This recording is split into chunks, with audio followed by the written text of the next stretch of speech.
Mon collègue Arnaud Bazin a parfaitement souligné les insuffisances budgétaires dont souffre cette mission. Mais il ne s'agit malheureusement pas des seuls, Madame la Ministre, la hausse des crédits de la mission s'avère à l'analyse des crédits budgétaires, une véritable augmentation en trompe-l'oeil. Évoquons d'abord les revalorisations de la prime d'activité et de l'allocation aux adultes handicapés. Ces revalorisations que nous saluons masquent en réalité des réformes paramétriques constituant autant de mesures d'économie au détriment des populations les plus fragiles. Ne pouvant revenir sur les revalorisations promises lors de la campagne présidentielle, il semble, Madame la Ministre, que le gouvernement ait trouvé dans ces réformes paramétriques des moyens discrets d'économie budgétaire.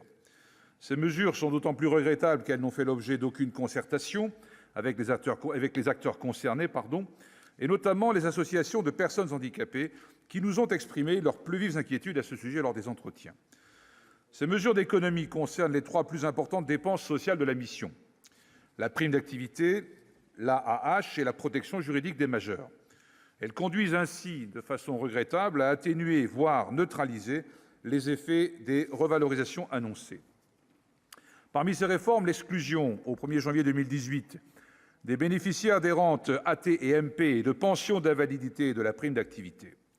Cette mesure d'économie, justifiée par le gouvernement par le faible nombre de bénéficiaires actuels, estimé à environ 10 000 personnes, est à la fois injuste et injustifiée, Madame la Ministre. Injuste, car cette mesure touche encore une fois les plus fragiles et va à l'encontre de l'objectif essentiel d'intégration professionnelle des personnes en situation de handicap. Et injustifiée, puisqu'en réalité, ce ne sont pas 10 000, mais 250 000 personnes qui seraient potentiellement concernées par ce dispositif, qui n'existe que depuis le 1er octobre 2016 et qui n'a fait l'objet d'aucune campagne d'information. C'est pourquoi la commission des finances du Sénat, à l'initiative de mon collègue Bazin et moi-même, a adopté un amendement de suppression de l'article 63, rattaché à la mission, qui porte cette mesure d'économie. Cette discrète réforme de paramètres n'est malheureusement pas la seule. Le gouvernement prévoit également un rapprochement des règles de prise en compte des revenus d'un couple à l'AAH sur celles d'un couple au RSA dès 2018 et, à compter de 2019, la disparition d'un des deux compléments de ressources de l'AAH. Le complément de ressources d'un montant de 179 € par mois, rappelons-le. Il s'agit là d'un regrettable alignement par le bas de l'allocation adulte handicapé, conduit par le gouvernement qui, au nom de l'équité, ignore totalement les difficultés d'une personne en situation de handicap. Non, selon nous, l'AAH n'est pas un minimum social comme les autres. Outre les personnes en situation de handicap, ce budget touche de plein fouet les personnes soumises à des mesures de protection, dont la moitié se situe déjà en dessous du seuil de pauvreté.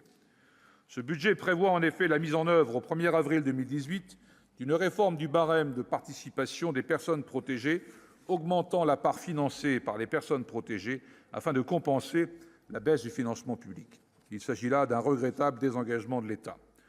Outre ces discrets coups de rabot budgétaires au détriment des plus fragiles, la hausse du budget de la mission masque également la baisse à périmètre constant de près de 2% des crédits du programme 124, qui porte l'ensemble des crédits de soutien des politiques des ministères sociaux et la contribution de l'État au fonctionnement des agences régionales de santé. Les ministères sociaux ainsi que les agences régionales de santé sont ainsi touchés de plein fouet par des mesures de restriction budgétaire justifiées par le respect de la trajectoire financière fixée par le gouvernement. La poursuite de ces économies, et particulièrement de la réduction des effectifs au sein des ARS, interroge sur la capacité de ces organisations à fonctionner de façon viable et durable. Ainsi, pour ces différentes raisons, j'avais, à titre personnel, émis un avis défavorable à l'adoption des crédits de cette mission. La commission des finances a finalement décidé d'adopter ces crédits tels que modifiés par les amendements évoqués. Je vous remercie de votre attention.